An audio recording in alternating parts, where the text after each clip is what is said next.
அப்போ அடைய வேண்டிய இடம்னு ஒன்று இருக்குல்ல, அது என்ன? ரொம்ப பெரிய இடம், சொன்னால் கொஞ்சம் காமெடியாக இருக்கும். கொஞ்சம் பக்கம். நான் நினைக்கிறது நடக்கலாம், நடக்காமலும் போகலாம். நடந்தால் சந்தோஷம், நடக்கலனாலும் சந்தோஷம். அந்த இடம் என்னென்னா, கலைத்துறையில் இந்தியாவுக்கு எம்ஜிஆர். இந்தியாவுக்கு எம்ஜிஆர். இந்தியாவுக்கு எம்ஜிஆர், அதுதான் என் கனவு. அது நடக்கலாம், நடக்காமலும் போகலாம். அதை பற்றி எனக்கு கவலை இல்லை. ஏன் இது எம்ஜிஆர் அப்படிங்கிற ஒருத்தர ஐகானாக இருக்கீங்க? அவர் மட்டும்தான் ஒரு டாப்பஸ்ட் பொசிஷனில் இண்டஸ்ட்ரியில் ரூல் பண்ண ஒரு லெஜெண்டரி ஆக்டர்.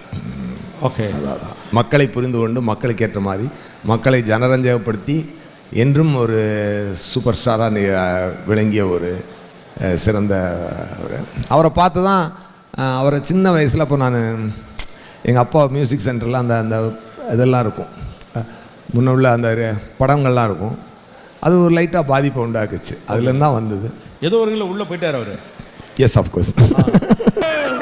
என் மனதை நான் அறிவேன், என் உறவை நான் மறவேன், எதுவான போதிலும் ஆகட்டுமே.